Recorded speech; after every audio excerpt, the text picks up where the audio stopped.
Hello, everybody. I'm Benjamin, the UK's most hated sales trainer, and this is another episode of Talking Bollocks. TB or not TB, you decide. So today I have a great guest. I've been on his podcast a couple of times, and we've had an awesome time whenever we've been together.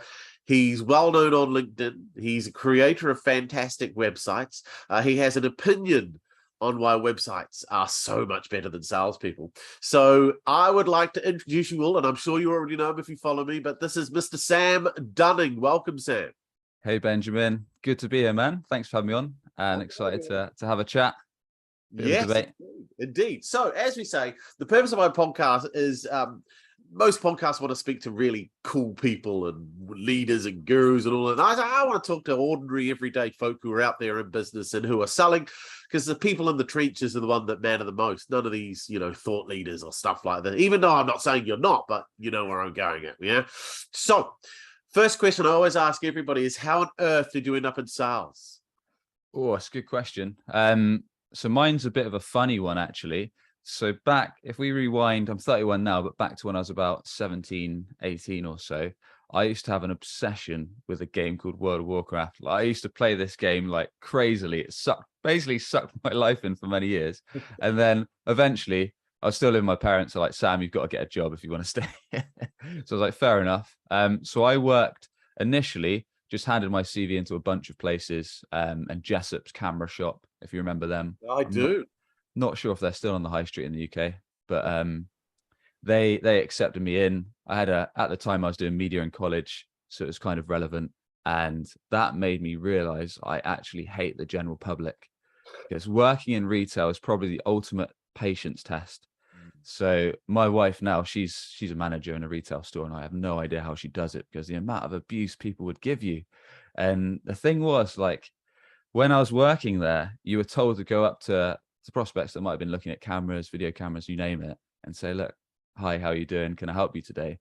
When really that's the worst question you can ask people, because it literally infuriates people. And you'd had like middle-aged men saying, what do you mean how you can help me? If you want to help me, boy, put on the kettle, make me a cup of tea and get out my way and stuff like that. It's like, literally within 6-7 months, I was at my wit's end. I was like, I'm on minimum wage. This is not doing me any favors. And my cousin, who's now one of the co-owners here at WebChoice, basically said there's a potential job going up at a company that builds websites. So I literally took an interview there, went through a few questions with the owner at the time, and then the next day he said, you can start. So I quit Jessop's on the spot, got into WebChoice, and started messing around with all sorts, really, a bit of project management, a bit of selling, a bit of kind of team management, kind of learning how to build websites, eventually learning SEO. And that was kind of the starting point, really. Wow. So it was never planned. So you're like virtually everyone. It was not planned. It's just something you fell into. Yep. It's not something. Yeah, no, it is. This is like I said, 95% of people who find themselves in sales have got there that route. And as you know, I bang on. That's why it's not a profession. It's called a profession, but there are not many lawyers or surgeons who just fell into it, are there? So definitely not. No. So this is interesting. Okay, so what is it about sales that keeps you coming back? Because it can be, if you're bad or mediocre, quite a soul-destroying and really, really tough job at times. So what is it that keeps you coming back? That's a tough one. I'm not sure if there's one single answer. I mean, the good thing about selling is, like, with being blunt, you can earn decent money. So it's one of those careers where you don't necessarily need to have an education for years and years, like you said, being a doctor, being a surgeon, and you can earn decent cash. Now, of course, it's not as simple as that, because I run a business, so I've got 100 other things to consider, just like yourself, and a team. But it's one of those things, like, I'm sure you've had many guests say the same. When you're selling, you can kind of raise the roof or raise the ceiling as where you want to get to by how much you educate yourself, how much you put yourself out there. For example, for years ago, I mean, up until probably 4 or 5 years, when I didn't have a sales process, I didn't qualify prospects in, didn't qualify out, didn't have a systematic thing that I followed to actually get deals from initial conversation through to one business. Then it was painstaking. Then I'd kind of forever have deals in my pipeline that were stalling and things like that. But once you kind of realize that you actually need to invest in yourself, whether that's watching videos, reading books, podcasts, mentors, coaches, however way you want to do it, there's many ways you can go about it. It switches things up big time, and you realize, like, I've been doing things stupidly for years and years. Yeah. I mean, that's a really good point. You need a process, you need a structure when selling, and a lot of salespeople, as you put it, they don't have that, which means you're just on a rat race and you're spinning this wheel, and it's just dumb luck. Yep. If something comes over the line and you don't control it. Too many people don't control the sales process. It's really good that you pointed out that a process and a structure is important. And as I say, I don't think it matters which process or structure you follow. Just follow one and get really good at it. I don't say just follow me. My way's the only way. Do Zig Ziglar, do spin, all of the different types are out there. Just get good at one of them and you'll make money. Okay, so let me ask you this then. As you point out, you're not just a salesman, you run a business. So you're an entrepreneur. So it means you've got many, many, many, many hats on, right? Help me out here. I admire people that have employees. I can't do it. I've tried. I am not a manager of people. So tell me how do you find the patience and the resilience and the skill to manage people? Well, I'm lucky that I've got two other co-owners as a first point. So it's not purely me with kind of all stress and things and when there's issues on my head. But yeah, it's a difficult one. I suppose my situation's a little bit different because me and one of the other owners do a lot of the sales side of things. Then the rest of our team tend to do the execution. So like designing sites, delivering sites, SEO strategies, paid ads, and they'll look after that. Whereas we're more in the project management and sales side of things. So I get to do the bits and pieces and the marketing that I enjoy. But that said, there's always things you've got to manage. So one piece of advice that I was given a while back, which I think it was Morgan Ingram when he came on my show, Business Growth Show, was when you're wanting to deal with people, one of the best things you can do early on is actually understand how they like to take feedback. So you can literally have a conversation with them when they come on board and say, look, do you want a direct approach?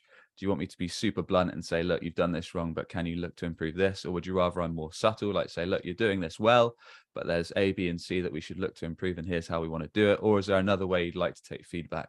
Which I thought was a really good way. That way you can kind of tailor kind of when things are going well or not so well on your approach to how you deal with your team. And another piece of advice, little piece of advice I was given is when you're working with a sales team, which is not so much relevant for myself, but I'm sure it might be useful for people tuning in, is kind of when you're sitting down with your sales reps for meetings, understand what their main drivers are. And I don't just mean to earn money, but I mean personally, like they might say, for example, they want to make, I don't know, 10 grand in commission this quarter. And you say, well, why is that important to you? And they might say, well, because I want to do this. I want to like get a holiday. I want to kind of get a deposit on a house. And then you want to dive a bit deeper, say, why is that important? Well, me and my missus are maybe living with our parents at the moment, and it's starting to get stressful, and I want to kind of have a nice space for ourselves. So really get to the root cause of the drivers of why they want this money or this thing or whatever it is, and then lay down a step-by-step plan. So one of the great bosses I had when I was working for a marketing company a while ago is he actually laid out a plan of how to make that happen. So he literally put down the milestones. He said, look, week 1, we're going to do this. We're going to make calls. We're going to build the pipeline. Week 2, we're going to do this. We're going to set meetings. We're going to sit them. We're going to do this. And then actually sitting down with your reps, laying down a plan, that was something that really, really helped me back in the day. So those are just a few ideas.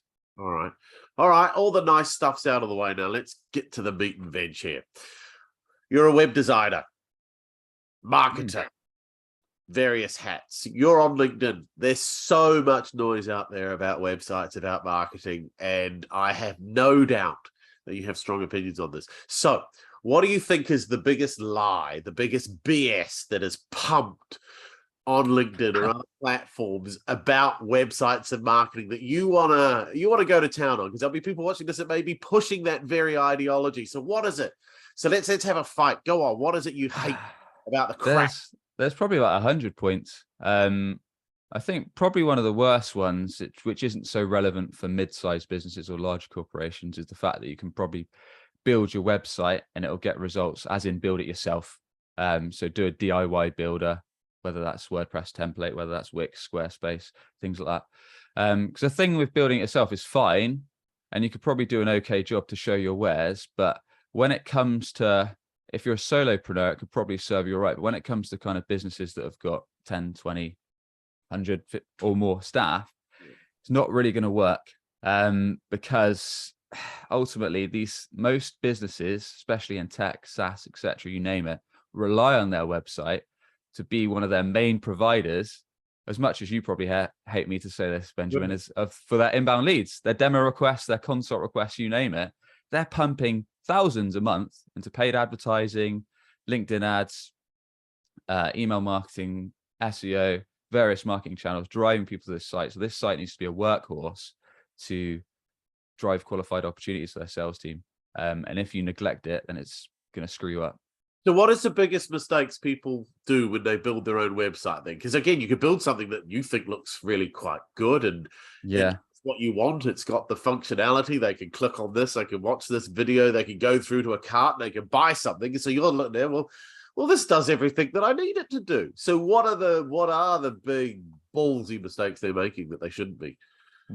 I'd say probably the top mistake when it comes to getting websites that actually drive results, aka inbound revenue, is business owners, marketers, C-suite execs, you name it, design it for ego. Rather, they design it to please themselves rather than their target buyer, the people that are actually going to buy your shit. Such a big mistake. And I see it all the time. We, like, for example, when we used to build projects, clients would just try and take over and say, we want it like this. We want all the colors red. We want the logo 10 times bigger, all this and that. But really, you've got to put your own thoughts, your own opinions to one side, because you're not buying your stuff. You've probably got a warehouse full of your software. You've got tons of it. You want to sell it.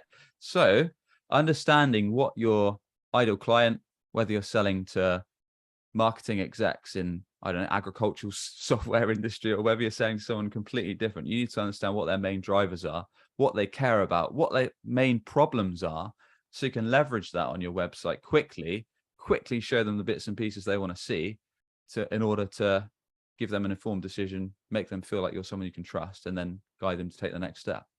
It's interesting how you say that. Ego, because ego also is equally applicable when you're in the sale.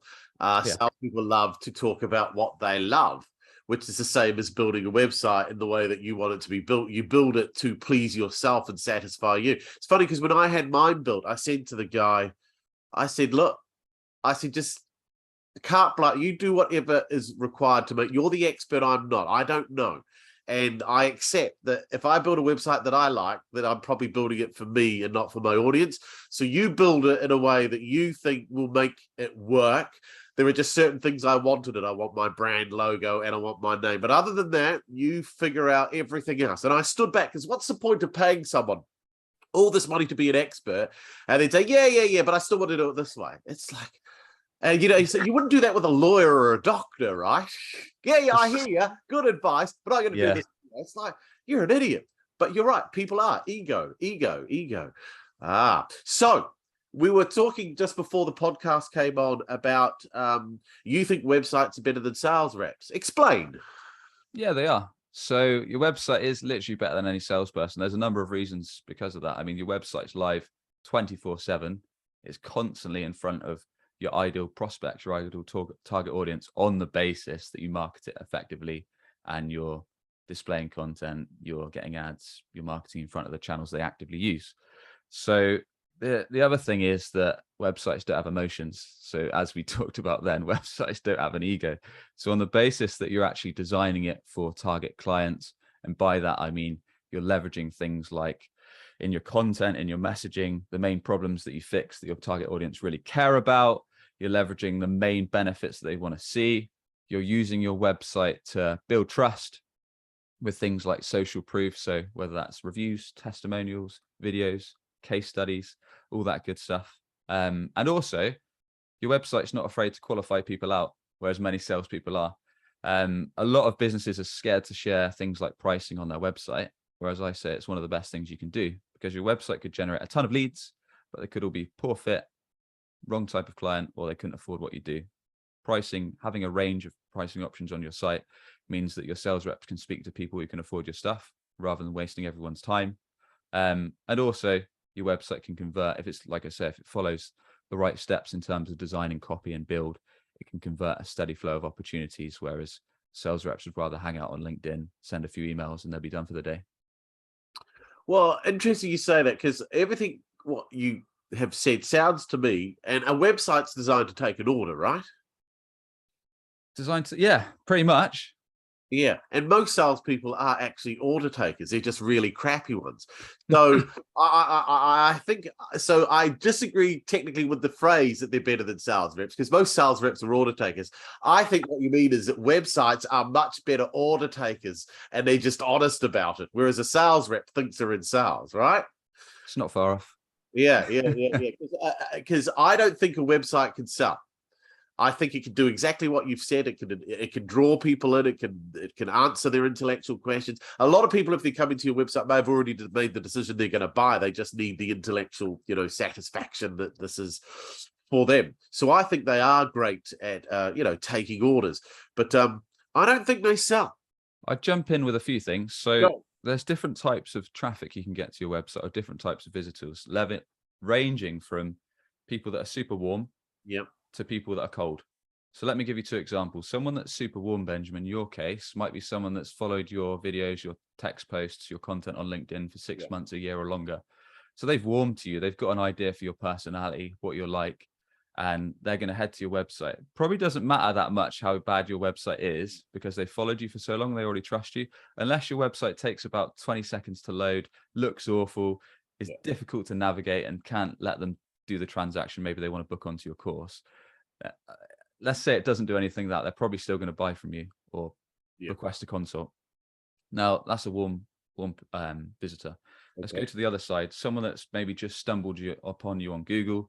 Maybe they've searched, I don't know, some type of sales training phrase, for example. Maybe they've just flicked on one of your YouTube videos for the first time, or maybe they've come through some kind of cold advertisement on Google, Facebook, you name it. Then they flicked on your website. That's completely different type of visitor, because they're not aware of who you are. They don't know what you do exactly. They don't know how you can help them. Now, this is where your website can kick in, because it can clearly show problems that you solve. It can build some trust, like I said, with social proof, reviews, testimonials, case studies, but it can also handle objections. So one of the best things about your website is, what I recommend people do is they sit down with their sales team today, grab them a beer, grab them a coffee, list down the top objections and frustrations that you get on a daily or weekly basis from your prospects or customers. Make a full list of them, then leverage them on your website copy where relevant. So what you can do is, if you've got key service pages or key product pages, whatever, on each one where relevant, at the bottom have a section of FAQs where you list out those top 3 or 4 questions that are relevant. Maybe you have a video answering them, maybe you just have text. And this can help kind of convert skeptical prospects. And it also can save your sales team time, because you've literally answered the question before it comes up on a sales call.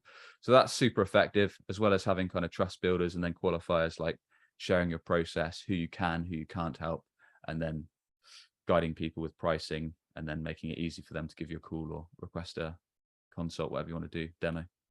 Okay. All right. No, I'll take that. That's a good point, actually. So no, that is a good point. All right, I'll give you that. Okay. So let me ask you this then. A lot of people want to set up their own businesses. A lot of people want to go into web design, and so many people actually, because they think it's easy, don't they? Just like a lot of people think sales is easy. What is the most challenging and difficult thing about selling what you sell, do you think? Making money. So I did a post about this earlier. So I'll give you an example from my own case. So when we started, I used to try and sell to anyone and everyone. And it's not that hard to sell websites for 200, 300, 500 quid, but you're going to stress the heck out of yourself.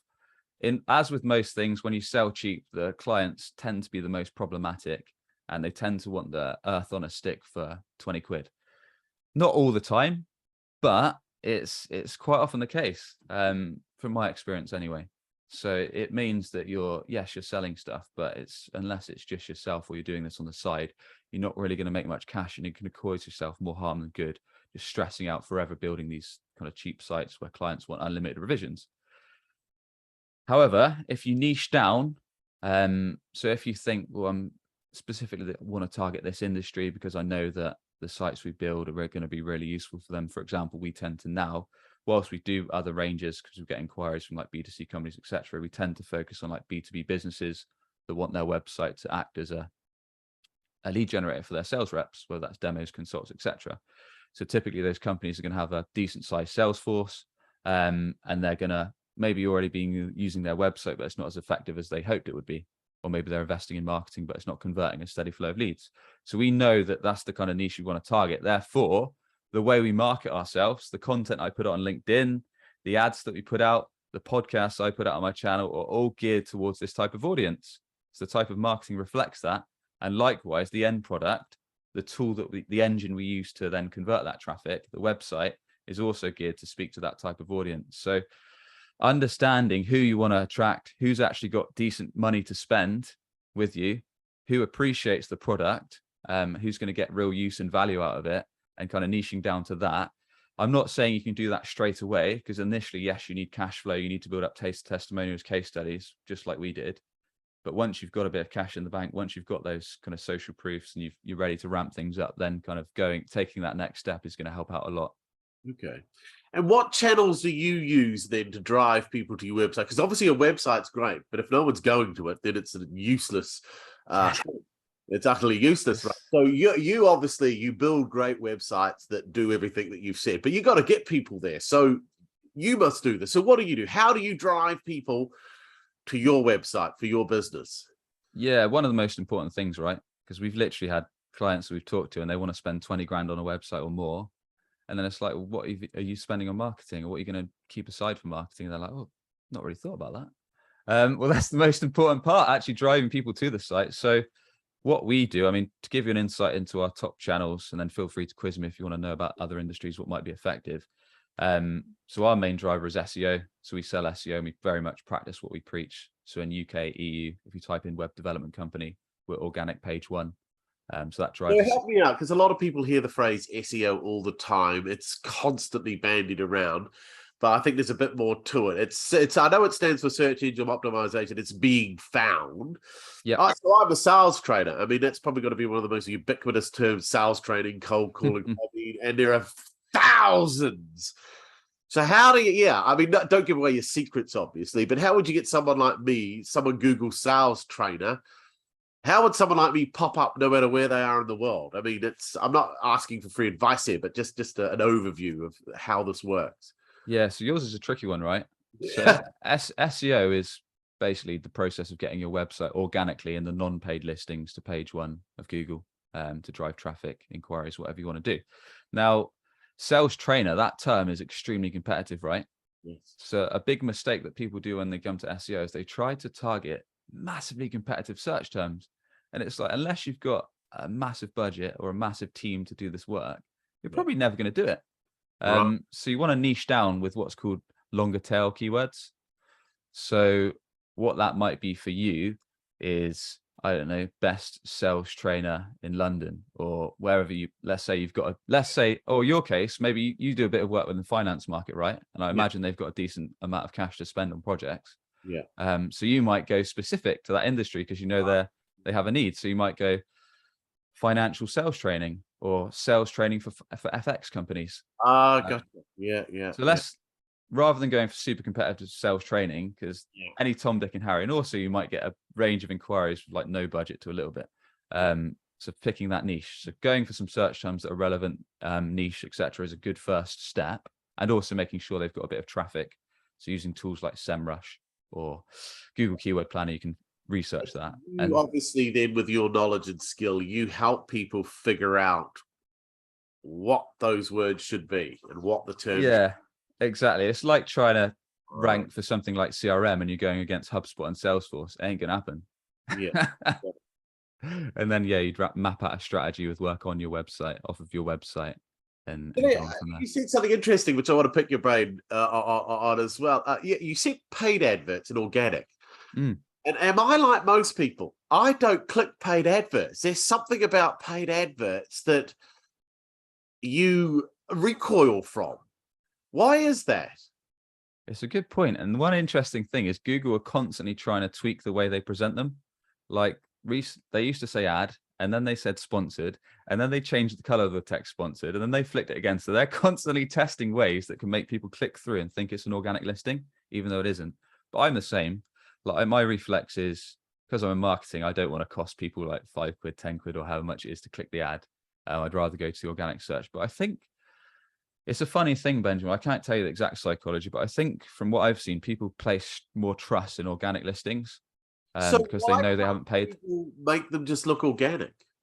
Well, Why do they have to they're pay you they're for that? trying to, just like many, not just Google, but just like other aggregators like Clutch, G2, uh, Capterra, all these different listing sites. They're doing what they can to make these sponsored listings look as natural as possible. But I imagine legally, because people are paying, they have to make them stand out a bit. Oh, I see. So if I was in doing paid advertising, I'd say no, make it look organic. No, I don't care. You don't need to. So yeah, maybe some legal requirement, because it is interesting. Why would you just not let them look like all the others? Mm. No one would know, and people would click on them. But yeah, it's just I don't know. Again, you're right. I don't know the psychology. It's like, well, if you paid to be there, I think it is. If you paid to be there, you're probably not that good, and I think that's the underpinning thing.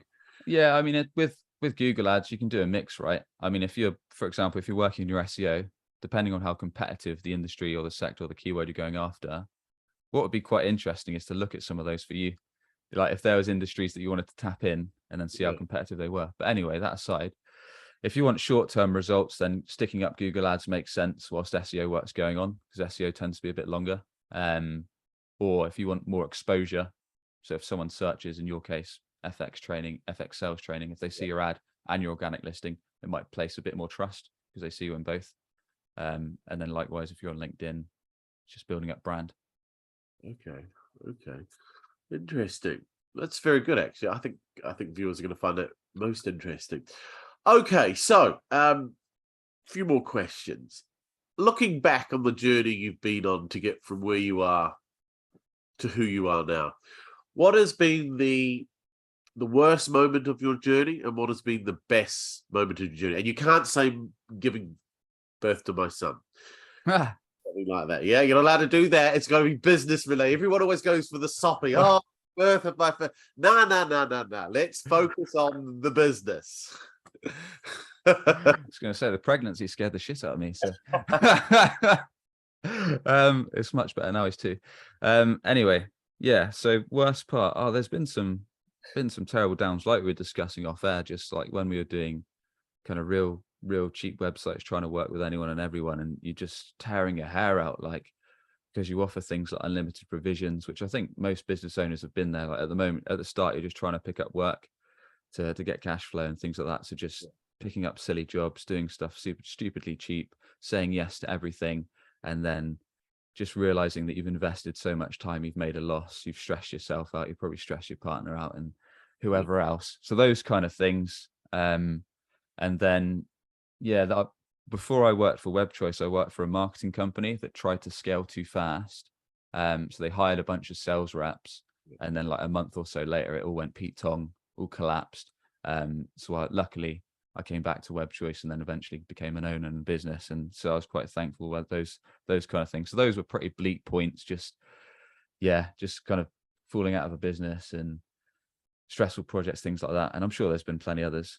Good points. Yeah, what's a high? There's loads, really. I mean, we're talking business-wise, I guess. Business-wise, you're not personal. Yeah. Yeah, there's a few. I mean, in terms of the I'm quite happy with how the podcast is done. So I run a show called Business Growth Show, B2B marketing podcast, and that started off as just a hobby.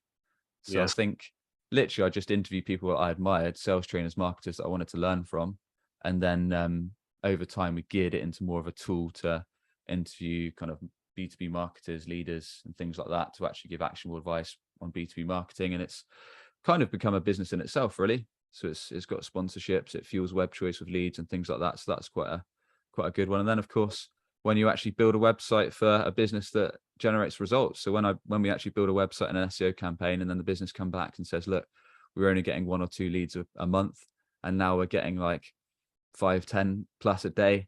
So you've really kind of grown our business, grown our revenue. Those are always nice moments. And then they'll spend more cash with us. So it works for everyone. Oh, well, that's good to hear. Okay, a couple more questions. Salespeople love this because salespeople are obsessed with reading. What are you reading, or what would you recommend to a young up-and-coming web developer or marketer? Is there any particular thing that you've read that really helped you that you would want them to share? Most of the books I read are on sales and marketing, so rather than websites generally. So most of the stuff I've learned has actually been by talking to marketers. So my big thing is podcasts. So I'm terrible at reading. I'm super slow. Like my wife can read a book in like a few hours, whereas it take me probably a few years. So I tend to consume most of my stuff on the road as podcasts. So yeah, there's a lot of things I listen to. I recommend, aside from my show, I recommend a show called Everybody Hates Marketers by Louis Grenier. He's a funny guy. He does good stuff. What else have we got? Chris Walker's State of Demand Gen is really good, just for kind of what's going on in marketing today. But those two shows, Everybody Hates Marketers and the State of Demand Gen, are probably two of my favorites. But everything else I read is more on sales, is more on marketing, just general stuff. Because, like I said, having a sales process is really important as a business owner if you're selling people. Okay. All right. And if there's any struggling web marketer right now watching this, they're trying to build a business, they want to be their own boss and be their own man or woman. What advice would you give them right now if they're feeling a little down and they're feeling a little overwhelmed and they're just thinking, I don't know if I'm going to be able to make this. I don't know if I'm good enough. What would you say to them? Because you would have been there, I suspect. It's not for everyone. So you need to actually make sure you get enjoyment out of some part of it, whether that is, and this is like this, I heard this a while ago, I can't remember what show it was on, but you need to either enjoy the work itself. So if you design and build the sites yourself, you need to enjoy that, or you need to enjoy the process, whether that's talking to customers, build them out, or you need to enjoy like the end result. So when clients say, look, we've had this as a result of your work.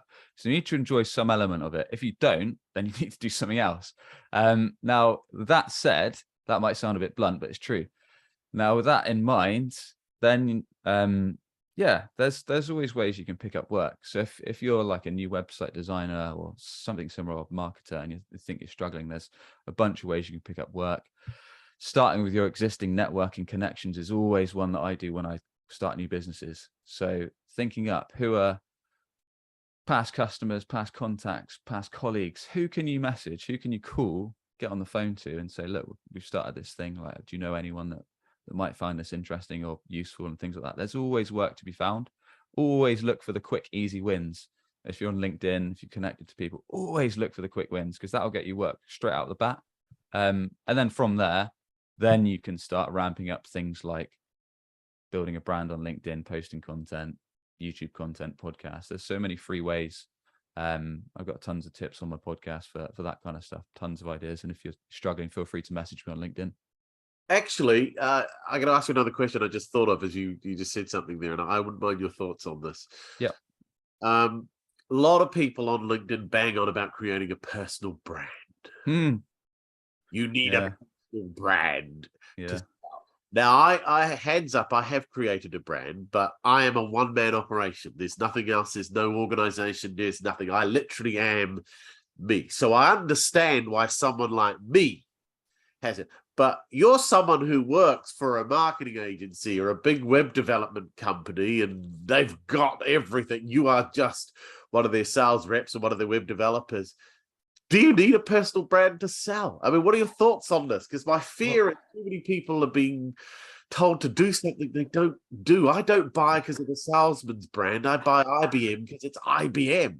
Well, I'm like you, I've got an opinion on this. And when it depends what angle you're looking at, Benjamin, because some people's ideas of building a personal brand is posting selfies every day and posting their coffee and all that bullshit. And then if none of that ever links to the business or how you help people or what you're actually doing, how the hell are you going to get inbound leads? If none of it's ever relevant to your business and what you actually want to drive revenue for, how the hell do you expect to drive business from it? Maybe I'm completely confused and that is how you drive work, but I'd rather kind of give tips and advice about what I'm actually trying to sell, so then people kind of place trust in me. But that aside, the scenario you said was a sales rep for an organization. The thing is, it's tricky because if you're building, let's say, I don't know, you sell CRM and it's dedicated to the finance industry, and if you're constantly posting tips around finance, CRM and finance industry and trying to help people on that, what if you get fired or if you lose your job or things like that? It's a tricky one, because let's say you got sacked and then you work for a completely different industry. And if you built up your brand for a year specifically on that topic and you'll remember for that topic, then what do you do? So I think if you're a sales rep, your time, whilst LinkedIn's going to be an effective tool to to find prospects, to find your target market, and to post content, sure, you've also got to think, am I going to be in this industry for the long haul? If you are, it's going to be fine. If you're not, you might struggle. Because there's lots of other ways LinkedIn's going to be useful for prospecting and starting conversations, but the content side of things, and you've got to consider that. I think that is an excellent point, actually, what you've just tailed off with there. When I set about creating my personal brand, I didn't actually set about to create a brand. The goal was I needed to be seen as an expert in what I do.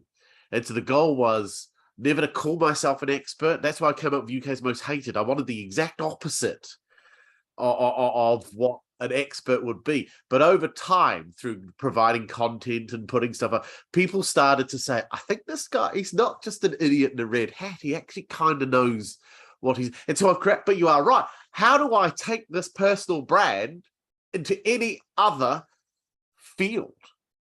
The only other field could be motivational speaking, but I'm never going to be a motivational speaker. So you are right. If you become an expert in your field, you have to be. That's why you go to lawyers and surgeons and that, because they're specialists in one thing. I think it's difficult for reps, right? Yeah. It's like if you're a sales rep or an exec, you don't have to be a sales rep, but I think a lot of people that want to generate revenue from LinkedIn is on a sales notion or a marketing notion. Now, it's tricky. Because you're probably, if you're a sales rep, you're probably better off not spending too much, maybe using LinkedIn to find your prospects, maybe kind of messaging them, voice noting them, videoing them, starting conversations, getting info. But your time's probably better spent offline.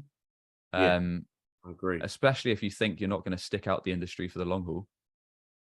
No, I think that's an excellent point to end on, actually. So if you are a rep, a sales rep, or anyone out there working for a slightly larger organization, you may want to, double think about all this, build a personal brand, because that is a good point. If you're not going to stay in this industry, then you are wasting your time. Yeah. And it's very easy when you're young, though, to make big brag. Oh yeah, I'll be here. I know. Trust me, kid. When you get a bit older, you suddenly realize that no, I made it. That doesn't apply to everyone. There's always exceptions. Let's get that right. But statistically, the odds are you'll probably move on to something else in another sector or another field, and all that energy and effort would have been wasted, or in fact could end up coming back to hurt you because, well, I thought you're an expert in this. How can you now be an expert? So good. Okay, so let's wrap it up. I've enjoyed our chat, Sam. It's been very, very good. So the usual. Shouldn't have to do this, but how do people find you? How do they get in touch with you? Yeah. So feel free to connect with me on LinkedIn, Sam Dunning. If you want free tips, if you want to steal my ideas on websites, marketing, and all things SEO, check out Business Growth Show, B2B Marketing Podcast. Or otherwise, if you're tired of your competitors stealing your leads, your clients, because they're higher on Google, or perhaps you're investing in marketing and you're frustrated your website's not converting the hard-earned visitors into a steady flow of leads or inquiries, or maybe you work with an agency already, but not giving you the results they promised, feel free to get in touch. It's webchoiceuk.com. Perfect. All right, everybody. Well, I hope you've enjoyed this conversation today. Like I say, my talks aren't designed to be argumentative. It's not the way I do it. It's just literally to talk to people that are out there every day, slogging it, living everything they teach and preach. And there are too many people out there who don't live what they teach and preach. So that's why I'm talking to the real people doing the real things in the real world. So I hope you've enjoyed it, everybody. And if you have, it's up to you to decide. Talking bollocks, TB or not TB, that's what we did. You decide. It's up to you. I have no opinion. It's for you to decide. Thanks for watching, and we'll see you on the next episode.